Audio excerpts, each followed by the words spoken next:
Você é um orgulhoso. Você é um orgulhoso. Se isso de alguma maneira te fere, se ser chamado de orgulhoso fere o teu ego, uma prova cabal de que realmente aquele que está te chamando de orgulhoso está certo. O orgulho talvez seja o pai de todos os nossos pecados e defeitos. E ele é aquilo que mais cega a nossa autoanálise, aquilo que mais dificulta o nosso entendimento de quem nós somos. O orgulhoso, ele se vê de forma deturpada, ele tem uma visão errada sobre si mesmo. E quando nós temos uma visão errada sobre nós mesmos, temos dificuldades em resolver e consertar alguns conflitos do nosso coração. Quando eu me descobri orgulhoso, porque esse é um processo que acontece na vida, né? Ao longo do tempo e do teu amadurecimento, isso não acontece, infelizmente, às vezes demora para acontecer. Queria que tivesse acontecido antes, mas no teu processo de maturidade e caminhada cristã, em algum momento Deus vai confrontar o orgulho do teu coração. Às vezes a gente acha que temos certa humildade. A ideia é que nós não somos soberbos, que nós não estamos por aí falando para as pessoas aquilo que a gente ganhou, as nossas vitórias, aquilo que nós somos. A ideia é que a gente não está se gabando por aí, nos dá a falsa sensação de que nós temos alguma humildade. Mas a verdade é que orgulho não é só a soberba, né? A soberba é uma das faces do orgulho. Todo homem, como diz o profeta, que faz da sua força o seu braço carnal, ele é um orgulhoso. A confiança excessiva em si mesmo, ela é um orgulho. Quando nós não temos total dependência de Deus, sabe? Quando você confia muito nas suas próprias capacidades, você é um orgulhoso. Às vezes, essa sua confiança excessiva em si mesmo, ela não transparece tanto. Então, não é evidenciado para as pessoas esse orgulho. Mas se você refletir sobre si mesmo, perceberá que a maioria ou todas as tuas falhas e todos os teus conflitos interiores advêm do teu orgulho, do teu ego. E é interessante, né? Porque Tiago fala que Deus resiste ao orgulhoso. Então o orgulho do nosso coração se torna uma resistência para Deus fazer algo na nossa vida. E é por isso que Ele nos confronta. Então, às vezes nós somos muito vidrados em olhar para as outras pessoas e ver um pouquinho de soberba e identificar e definir a pessoa como uma pessoa orgulhosa.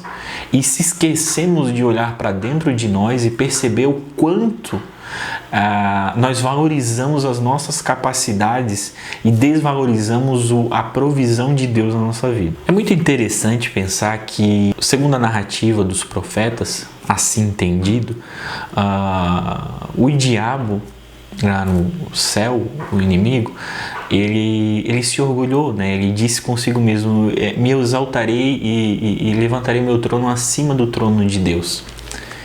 E a Bíblia diz: contudo serás derribado. Então, nesse momento, é interessante que a ideia do diabo era ser maior que Deus. E quando a gente vai para o Jardim do Éden, a serpente falando com a Eva, a proposta da serpente para Eva vocês vão ser iguais a Deus. O diabo é tão orgulhoso que ele queria ser maior que Deus, mas quando ele propõe essa oferta para o homem, ele não oferece para o homem ser maior, mas igual. Quem sabe na mente do inimigo, ele poderia ser maior que Deus, mas o homem só poderia ser igual. Então, essa ideia orgulhosa é algo nascido no coração do diabo. E é algo que o pecado traz ao nosso coração, ao nosso ego. Então, o orgulho nada mais é do que a idolatria do eu. Você coloca o seu eu, o seu ego, no centro de toda a sua existência.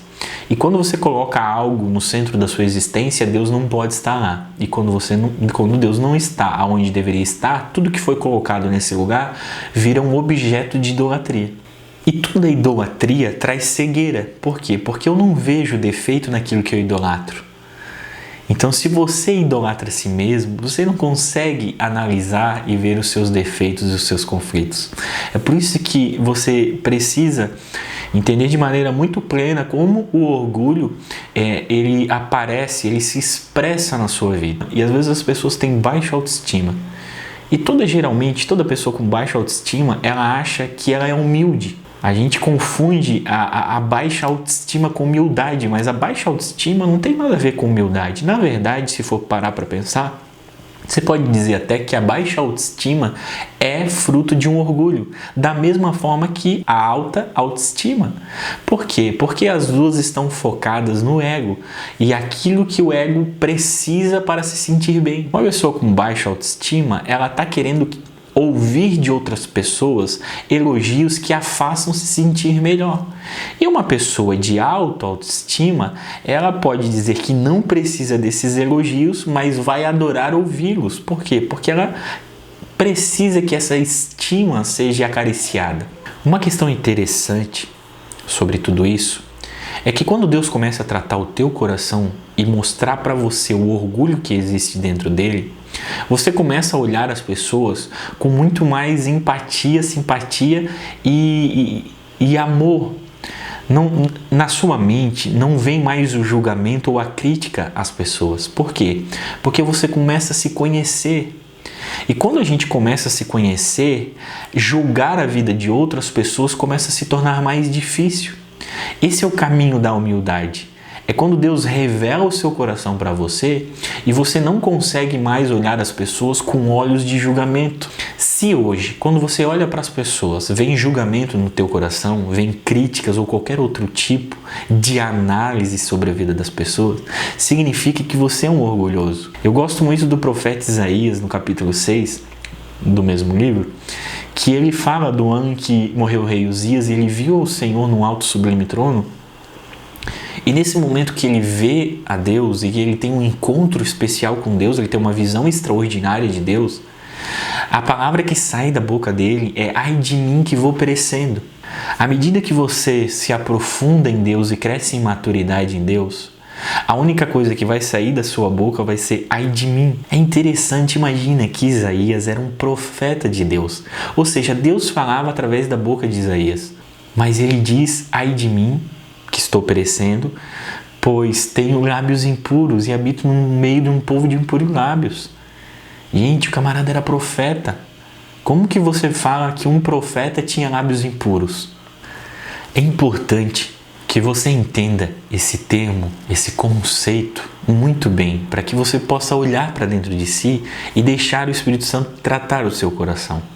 Que você compreenda bem o que é orgulho e que você compreenda bem o que é humildade. Humildade não é falta de confiança, não é ignorância, não é complexo de inferioridade. Algumas pessoas têm um complexo de inferioridade, se acham humildes. Algumas pessoas têm ignorância, ignoram alguns assuntos e por ignorar algo, acham que isso dá a eles algum cartão de humildade.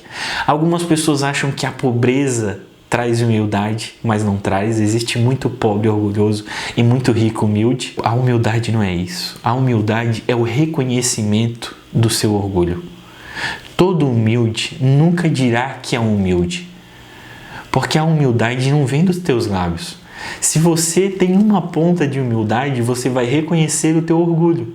Eu espero que esse vídeo tenha de alguma forma ilustrado, elucidado esse conceito tão importante na vida cristã e que você de alguma maneira seja ajudado a identificar esse pecado que te atrapalha tanto de crescer, que nos atrapalha tanto de vencer. Eu digo com toda certeza que eu sou um orgulhoso e verdadeiramente sou um orgulhoso. Acho que tenho algumas capacidades acima de outras pessoas. Acho que sou melhor que algumas pessoas.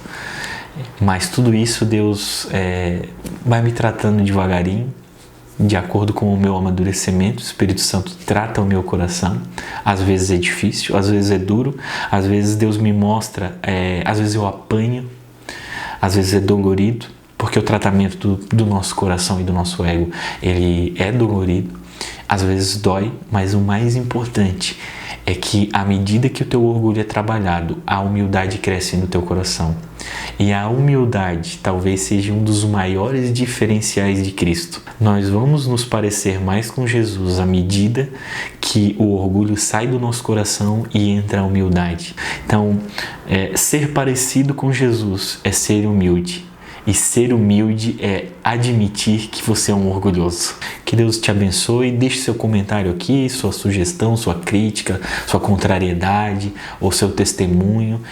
Vai ser muito legal compartilhar com você essas experiências. Que Deus te abençoe. Até o próximo.